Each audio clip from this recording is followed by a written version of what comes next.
అందరికీ నమస్కారం. ఎలా ఉన్నారండి?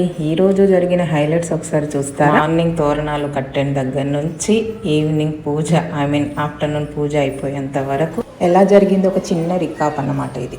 మావారైతే చక్కగా గుమ్మాలన్నింటికి బంతి పూలతోని దండలు అల్లి కట్టి మామిడి ఆకులతో తోరణాలు అయితే చక్కగా పెట్టేశాడండి. తను వచ్చిన తర్వాత నుంచే స్టార్ట్ అయిపోయింది. కానీ నేనైతే ఈ పీట మీదనే గణేషుని పెట్టుకోబోతున్నాను. అంతవరకు ముందే దేవుళ్ళ పటాలన్నింటిని క్లీన్ చేసుకొని బొట్లు పెట్టుకొని ఆ దేవుళ్ళ పటాల కింద కూడా ఒక మంచి వస్త్రాన్ని వేసుకొని దేవుడిని ఏది పెట్టుకునే పీట మీద కూడా ఎర్రటి వస్త్రాన్ని అయితే వేసుకోవాలి. ఎందుకు ఎర్రటిది అంటే గణేశుడికి ప్రీతికరమైన రంగు ఏంటంటే అది ఎరుపు అన్నమాట. అందుకే ఎరుపు ఇవి వేయడానికి ఇష్టపడతాను నేను. తర్వాత పీట మీద కుంకుమ పసుపుతోటి నేను ముందే ఒక కమలంని వేసుకున్నాను. తర్వాత దాని మీద రెడ్ క్లాత్ వేసుకొని కొన్ని బియ్యాన్ని వేసుకొని ఆకులను అయితే వేసుకొని గణేషుని పెట్టుకోవాలండి. కుంకుమ పసుపు వేసుకున్న తర్వాత తమలపాకులు ఉంటే తమలపాకులు, మాకు తమలపాకులు మర్చిపోయి వచ్చాడు. మళ్ళీ పంపిద్దామన్నా ఇక వెళ్ళలేని పరిస్థితి. వర్షము మీకు తెలుసు కదా, ఆ 2 రోజులు ఎంత వర్షం పడిందో. అసలు 8 o'clock వెళ్ళిన మనిషి 10 o'clock వచ్చాడండి దేవుడి సామాన్లు తేవడానికి. ఇంకా అర్థం చేసుకోండి ఎలా ఉంటుందో బయట సిచ్యువేషన్ అనేది. ఇంకా నేను కూడా పంపించలేదు. ఇక రాగి చెట్టు ఆకులు ఉంటాయి కదా, ఆకులకి అయితే వేసి దేవుడిని అయితే పెట్టేసుకొని వస్త్రం వేసుకున్నాను. అలాగే శ్రీకాంత్ కూడా జంజం కూడా అల్లి వేశాడు దేవుడికి. మాకైతే మట్టి గణపతిని పెట్టడమే ఇష్టము. మట్టి గణపతి కోసం చాలా తిరిగాడట పాపం. ఎక్కడ అన్నీ అయిపోయాయి అండ్ ఉన్నా కూడా లేవు. ఈ వర్షానికి అసలు ఉన్నా కూడా అందరు లోపల పెట్టేసుకున్నారంట. సో ప్రాబ్లం అయింది. ఎట్లాగైతేనే మాకు మా ఇంటికి వచ్చే మట్టి గణపతి అయితే మాకు దొరికాడు. క్యూట్ ఆవులను చూసారా ఎంత బాగున్నాయో. అవి అప్పుడే చేస్తున్నారంట వినాయకులను చేసే దగ్గర. మా వారకం ముందే తీసుకొచ్చేసాడండి. ఎలా అయితేనే ఉండని అనేసి నేను కూడా పెట్టేస్తాను. ఇక తర్వాత పూజ స్టార్ట్ అయిపోయింది. ముందుగా నేనైతే పసుపుతో గణపతిని అయితే చేసుకోవాలి కదా. మనం ముందు పసుపు గణపతికి పూజ చేసి మనము వినాయకుడిని పసుపు గణపతిలోకి ఆహ్వానించుకున్న తర్వాతనే మిగతా పూజ చేసుకోవాలి. సో దేవుడికైతే మల్లెపూలతో మాల వేసుకున్నాను నేను. మంచిగా విగ్రహానికి బొట్లు పెట్టి తర్వాత మా ఆవులకు కూడా బొట్లు పెట్టేసి మేమందరం మంచిగా బొట్టు పెట్టేసుకొని పువ్వులు పెట్టుకున్నాం అన్నమాట. మా చిన్న పాపకి నీకు జుట్టే లేదు కదా, పూలు వద్దు, నాకే కొన్ని ఎక్కువ ఉండని అంటే వద్దు నాకు కూడా కావాలి అని తీసుకుంది. కానీ పెట్టుకొని అయితే పెట్టుకోలేదని చించి అన్నీ అంగడి చేసింది అన్నమాట. అట్లా ఉంటుంది మా చిన్న పాపతో. తను పెట్టుకోదు, మమ్మల్ని పెట్టుకొని. సో ఇక నేనైతే పసుపు గణపతిని చేసేసుకుంటున్నానండి. రెడీ అయిపోయింది. తర్వాత ఇక బొట్లు పెట్టుకొని నేను కలుషం లాంటివి ఎప్పుడు పెట్టుకోనండి, ఇలానే చేసుకుంటాను. కాబట్టి రాగు చెంబుకు కూడా బొట్లు పెట్టుకొని దాంట్లో నీళ్లు పోసుకొని పసుపు కుంకుమ ఆకు వక్క అన్నీ వేసుకొని మామిడాకు కూడా వేసుకొని అయితే పెట్టుకోవాలి. అలానే పెట్టుకుంటాను ఎప్పుడు కూడా. నేను కలుషం పెట్టుకోను కాబట్టి. సో ఇంకా మనకి అన్నీ రెడీ అయిపోయినాయి.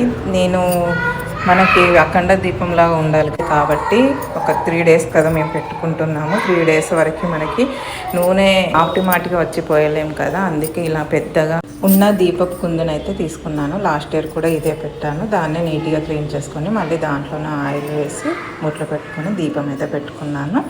తర్వాతనే ఇంకా మళ్ళీ మనము ముందుగానే మన దేవుళ్ళ పటాలు అయితే ఏవైతే ఉంటాయో వాళ్ళకి కూడా దీపం పెట్టుకొని పూజ చేసుకున్న తర్వాతనే గణేశుడు వేరే దగ్గర పెట్టుకుంటే మాత్రము అప్పుడు తర్వాత గణేశుడి దగ్గర మళ్ళీ పూజ చేసుకోవాలి. నేనైతే నా దేవుళ్ళు ఎక్కడ ఉంటారో అక్కడే చేసుకుంటాను కాబట్టి ఫస్ట్ వాళ్ళకి కూడా దీపం ముట్టించి చేయాల్సినవన్నీ చేసిన తర్వాత ఇక గణేష్ని కూడా పూజ చేయడం స్టార్ట్ చేశాను అన్నమాట. నేనైతే ఎప్పుడు ఇలానే చేస్తాను. ఇక అదే అలవాటు నాకు. ఇక మీరు ఎలా చేస్తారు, ఎవరి పూజా విధానం వాళ్ళది కదండి. ఇక తర్వాత నేనైతే పత్రులన్నిటిని ఒకదాని తర్వాత ఒకటి సమర్పిస్తున్నాను.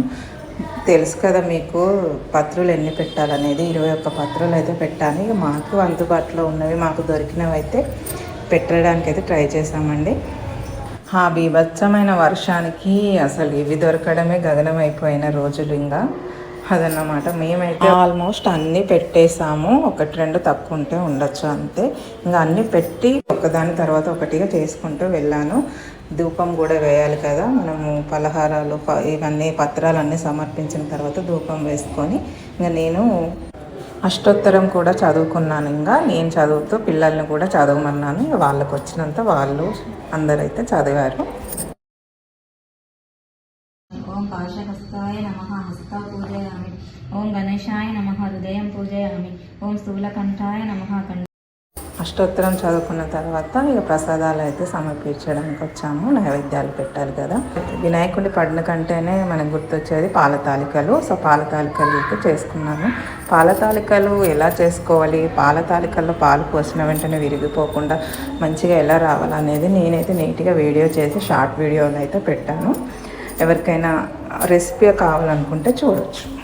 ఇక దీంట్లోనే అన్నీ చేసుకుంటూ చూపిస్తే వీడియో చాలా ప్రొలాంగ్ అవుతుందని నేను ఓన్లీ నైవేద్యాలు పెట్టే వరకే చూపించాను. ప్రాసెస్ తయారీ విధానం అంతా షార్ట్ వీడియోస్లో పోస్ట్ చేస్తాను. నైవేద్యాలు సమర్పించిన తర్వాత ఇక మనం హారతి ఇచ్చుకొని అందరం అయితే హారతి తీసుకొని కొబ్బరికాయ కొట్టమన్నాను. ఫస్ట్ అక్కడ కూడా వాదన, నువ్వు కొట్టు అంటే నువ్వు కొట్టు ఏం కాదు అనేసి అంటే అప్పుడు మళ్ళీ కొట్టాడు. అలా ఉంటుందన్న. ఎవరైనా ఏదైనా చేస్తే వాళ్ళే చేయాలన్నట్టు. ఏమవుతుంది, ఎవరు కొడితే ఏంది, నువ్వైతే ఏంటి నేనైతే ఏంటి అని కొట్టమన్నాను. ఇక తర్వాత ఆత్మ ప్రదర్శన చేసుకొని అక్షింతలు దేవుడి దగ్గర వేసుకొని అలాగే కొన్ని అక్షింతలు మన నెత్తి మీద కూడా పెట్టుకోవాలి కదా. అది కూడా ప్రాసెస్ అంతా ముందే అయిపోయింది. తర్వాత శ్రీకాంత్ని కూడా సాష్టాంగ నమస్కారం చేయమన్నాను.